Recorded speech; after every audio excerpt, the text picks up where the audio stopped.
Dr. Deb here. Hang on.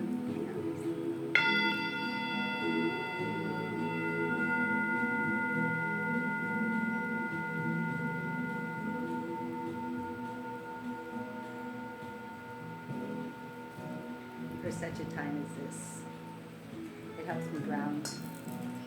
Blessings, blessings, and blessings. I'm committed to doing these, and so stepping up and doing it. Today, I want to talk a little bit about these energies that are coming in.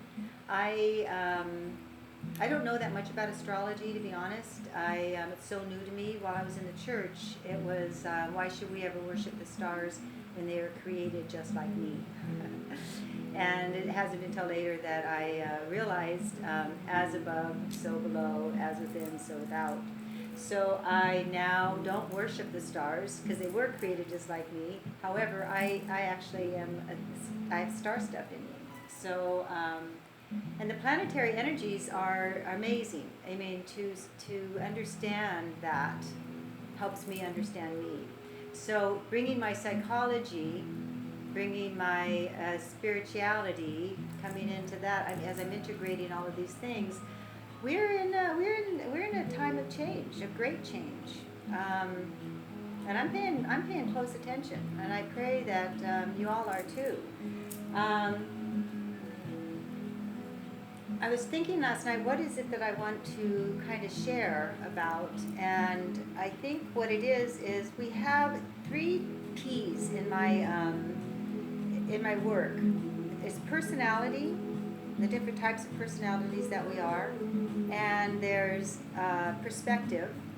And one of my favorite quotes around that is, that's your perspective. Just because you're right doesn't make me wrong. So many people go into that black and white thinking, good, bad, right, wrong. And what we do need to do is go into paradox and ambiguity a little bit in our own beingness. So in personality, either you like somebody or you don't. That's all resonance. When we go to perspective, prayerfully you find somebody that has the same values as you.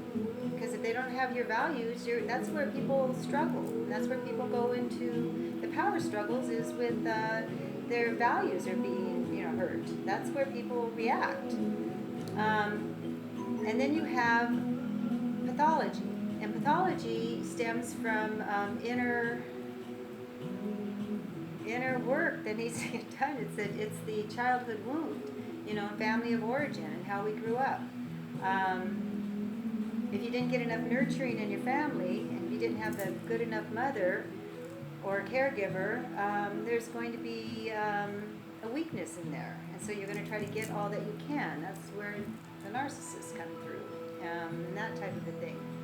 So you've got to go in and have the, quote, corrective emotional experience. And that's kind of what therapy or friendships or whatever kind of bring you.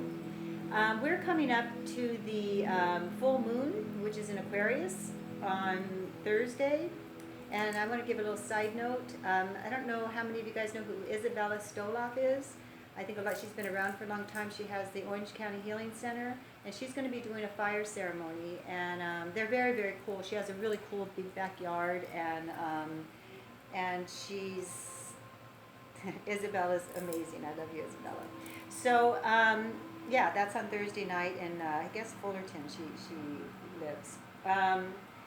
So going back to the pathology or the childhood wounds, in that, when you're dealing with people and you're going into power struggles, step back, step away from the drama. It serves no one. And kind of go into your consciousness up here. What's going on? Why are they reacting? Why is somebody so angry? And if there's pathology there, you're not gonna win, because what's going to happen is they have holes in their bucket. It's one of my metaphors. And the holes in the bucket is that no matter how much you give to them, it's going to go right through them. Those are the ones that we call emotional vampires. So be cautious of that during this time. The 18th is, again, the full moon, And then on the 1st, we're going to have an eclipse. There's a small eclipse on the 18th. Or actually, I think it's right before that. I'm not positive. But then on the 1st is supposed to be a pretty big one. And the energies are supposed to be very, very intense. So please honor yourself. Take baths. That's wonderful for you. Epsom salt, Himalayan salt, essential oils, water. I know that's really how if I'm coming out of my skin, there were times that I was coming out of my skin. Water somehow soothed me because I think we're like 75-80% water. So that's important. So I just wanted to, I don't want to stay here too long. I just want to share a little bit of my work and what I do. I started a YouTube channel, Dr. Deborah McGill. Kind of excited about it. Like I said, I'm excited about sharing my stuff. We have 2 different ways, and this is me being an adult child of an alcoholic. My father was an alcoholic, so I grew up in that kind of family, and I'm the youngest of 6 children. My parents had 6 children in 7 years, if you can think about that. So, I had to learn a whole lot of stuff. I had to kind of re-mother and re-father and re-everything myself. But there's what I learned that back in my years, I would get my needs met what I called illegitimately. So I wasn't coming out the front gate. I would kind of manipulate to get what I wanted as a kid because I didn't get my needs met.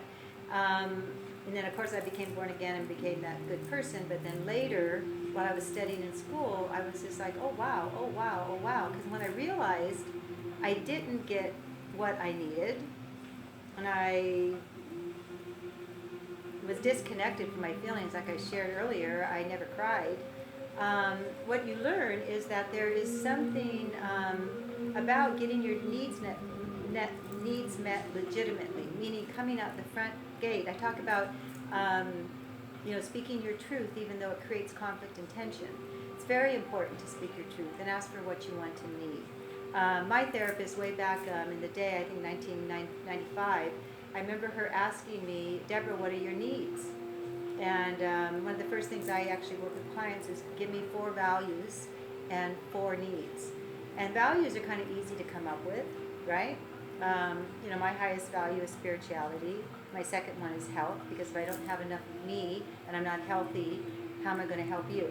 So if I'm not doing well, I don't take on clients. I didn't take on a few for a while after my mother died because I was healing. I had a lot of grieving to do. So what was I at on that? Getting your needs met legitimately. I'm a little ADHD, so don't mind me.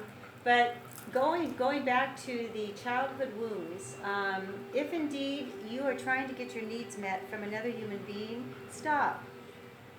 Come out the front door, tell them what you need and want, and find out what your needs are. That's where I was going with the needs. So it's very important to know what your needs are and to have them. I mean, a lot of people don't.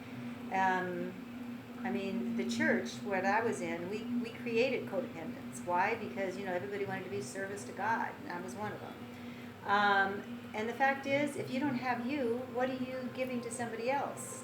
When you're raising children, when you're all of that. There's a guy that I'm studying right now called Dr. Mate, Gordo Mate. He's from Canada. He wrote the Hunger, the Ghost Hunger. Look him up, M-A-T-E. Amazing. He has taken the attachment theory, which was my dissertation, and ADHD, which I am. I call it attention dialed into higher dimensions. and addictions. And addiction, he's integrated all that, what has gone on in the field when you didn't get your needs met as a child. And that's where a lot of the addiction, a lot of that pain and stuff comes. Because what we need is to be seen and heard. We all need to be seen and heard. And I'm going to leave you guys with that because I could go on and on. But I'm just wanting to throw a couple little things in there so you can understand when things are coming up with people and you see people reacting, their shadow coming out, what they're doing is they can't withstand it in their own body. Again, I talked about the chakra system, and we'll go more into that, and I'll try to maybe take one at a time and such. But I'm giving kind of overarching thing right now. So in reflection, or I guess it's reflection, um, just because you're right doesn't make me wrong. You may have different values than I have, and that's where we may struggle because my values is something I believe and I'm going to hold tight to. And the last thing is go out the front door, meaning don't be passive aggressive. If you need something, ask for it. Have needs. Needs are very, very important. Um, and when you get overwhelmed, go into breath and go in and just kind of go.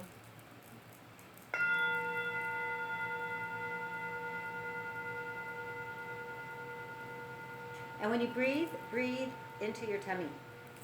Breathe deep. Most people breathe really here. When I start working with people, I'm like, are you paying attention to how you're breathing? You're breathing really from here up. That's being in the head. Remember I said we're going to go from the head, we're going to learn to get you down into the heart space. So breath is important, and getting your needs legitimately out the front door. Blessings and blessings. It's 11:05, and I'm going to wait till 11:11 to turn you off just because I love 11:11. All right, blessings and light.